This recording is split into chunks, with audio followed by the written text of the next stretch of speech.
ರಾಜ್ಯದಲ್ಲಿ ಇಂದಿನಿಂದ voter list operation ನಡೀತಾ ಇದೆ. ಇಂದಿನಿಂದ ಎಸ್ಐಆರ್ ಸ್ಪೆಷಲ್ ಇಂಟೆನ್ಸಿವ್ ರಿವಿಷನ್ ಪ್ರಕ್ರಿಯೆಗೆ ಅಧಿಕೃತವಾಗಿ ಚಾಲನೆ ಕೊಡಲಾಗ್ತಿದೆ. ಇಂದಿನಿಂದ ಜುಲೈ 29ರವರೆಗೆ ಮತದಾರರ ಪಟ್ಟಿ ಪರಿಷ್ಕರಣೆ ಆಗುತ್ತೆ. ಈ ಕುರಿತಂತೆ ಅಪ್ಡೇಟ್ ಸಿಗ್ತಾ ಇದೆ. ಮತದಾರರ ಪಟ್ಟಿ ಪರಿಷ್ಕರಣೆಗೆ 59,000 ಬಿಎಲ್ಒಗಳು ರೆಡಿ ಆಗಿದ್ದಾರೆ. ರಾಜ್ಯದಲ್ಲಿ ಇಂದಿನಿಂದ ವೋಟರ್ ಲಿಸ್ಟ್ ಆಪರೇಷನ್ ಸ್ಟಾರ್ಟ್ ಆಗ್ತಾ ಇದೆ. ಇಂದಿನಿಂದ ಎಸ್ಐಆರ್ ಸ್ಪೆಷಲ್ ಇಂಟೆನ್ಸಿವ್ ರಿವಿಷನ್ ಪ್ರಕ್ರಿಯೆಗೆ ಅಧಿಕೃತವಾಗಿ ಚಾಲನೆ ಕೊಡಲಾಗಿದೆ. ಇವತ್ತಿನಿಂದ ಜುಲೈ 29ರವರೆಗೆ ಅಂದ್ರೆ ಒಂದು ತಿಂಗಳು ಮತದಾರರ ಪಟ್ಟಿ ಪರಿಷ್ಕರಣೆಯನ್ನ ಮಾಡಲಾಗುತ್ತೆ. ಈ ಮತದಾರರ ಪಟ್ಟಿ ಪರಿಷ್ಕರಣೆಗೆ 59,000 ಬಿಎಲ್ಒಗಳು ರೆಡಿ ಆಗಿದ್ದಾರೆ. ಅಂದ್ರೆ ಬೂತ್ ಮಟ್ಟದ ಅಧಿಕಾರಿಗಳು 59,000 ಜನರನ್ನ ನಿಯೋಜನೆ ಮಾಡಲಾಗಿದೆ. ಎಸ್ಐಆರ್ ಪ್ರಕ್ರಿಯೆ ಕುರಿತು ಸದ್ಯ ಸಿಎಂ ಡಿಕೆ ಶಿವಕುಮಾರ್ ಎಚ್ಚರಿಕೆ ಹೆಜ್ಜೆಯನ್ನು ಕೂಡ ಇಟ್ಟಿದ್ದಾರೆ. ಎಲ್ಲಾ ಮತದಾರರು ನಿಮ್ಮ ಮತದ ಹಕ್ಕನ್ನ ಉಳಿಸ್ಕೋಬೇಕು. ನಿಮ್ಮ ಹಕ್ಕು ಉಳಿಸ್ಕೊಳ್ಳದೆ ಇದ್ರೆ ನಿಮಗೆ ಸೌಲಭ್ಯಗಳು ಸಿಗೋದಿಲ್ಲ ಅಂತ ಹೇಳಿದ್ದಾರೆ. ಯಾವ್ಯಾವುದು ಗೃಹಲಕ್ಷ್ಮಿ, ಗೃಹ ಜ್ಯೋತಿ ಸೇರಿದಂತೆ ಸರ್ಕಾರಿ ಯೋಜನೆಗಳನ್ನ ನೀವು ಸಿಗೋದಿಲ್ಲ. ಆ ಯೋಜನೆಗಳಿಂದ ನೀವು ವಂಚಿತರಾಗ್ತೀರಿ. ಹಾಗಾಗಿ ಅಧಿಕಾರಿಗಳು ಮನೆಗೆ ಭೇಟಿ ಕೊಟ್ಟಾಗ ಮಾಹಿತಿ ಪಡಿತಾರೆ. ಆ ಮಾಹಿತಿನೆಲ್ಲ ನೀವು ಸರಿಯಾಗಿ ಕೊಡಬೇಕು. ಅರ್ಜಿ ತುಂಬಿದ್ರೆ ಮತದಾನದ ಹಕ್ಕನ್ನು ಕೂಡ ನೀವು ಕಳೆದುಕೊಳ್ತೀರಿ ಅಂತ ಸಿಎಂ ಡಿಕೆ ಶಿವಕುಮಾರ್ ಹೇಳಿದ್ದಾರೆ.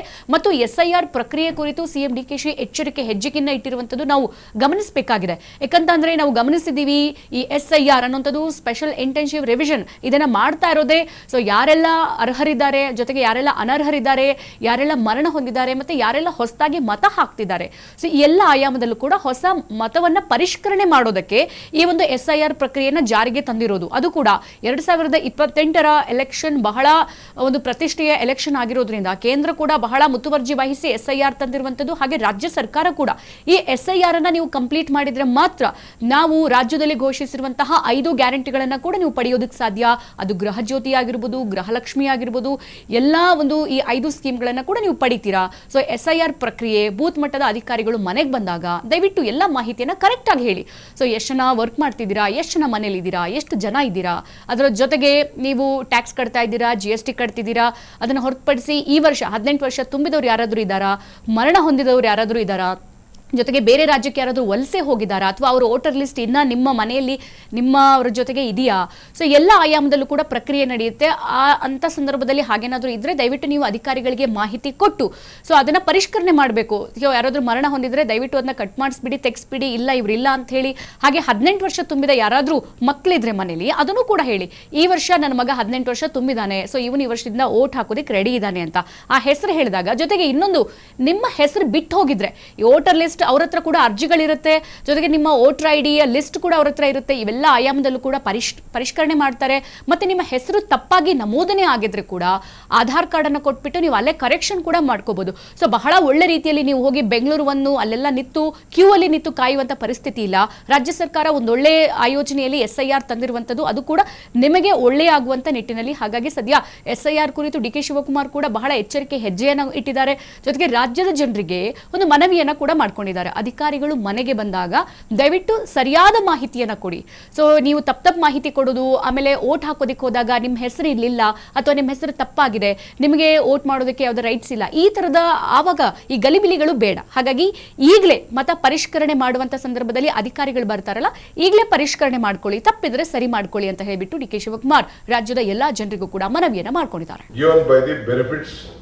either by the country or by the state government. So I request you not to lose this opportunity of getting your votes or losing. Otherwise, if you lose your votes, you may find difficulty on the other benefits which has been provided to you. So right to vote is right to live. Within 30 days, you have to fill the forms. Either maybe 5 guarantees or food or pension or whatever the facilities given by the government, you will have to lose it. So I am requesting you, I am cautioning you, you please see that you fill up the enumeration form and have your writing vote and maintain your great life. If you doesn't enroll, you are going to lose all your rights given by the benefits either by the country or by the state government. So I request you not to lose this opportunity of getting your votes or losing. Otherwise, if you lose your votes, you may find difficulty on the other benefits which has been provided to you. So, right to vote is right to live. Within 30 days, you have to fill the forms. Either maybe 5 guarantees or food or pension or whatever the facilities given by the government, you will have to lose it. So I am requesting you, I am cautioning you, you please see that you fill up the enumeration form and have your writing vote and maintain your great life. If you doesn't enroll, you are going to lose all your rights given by the benefits either by the country or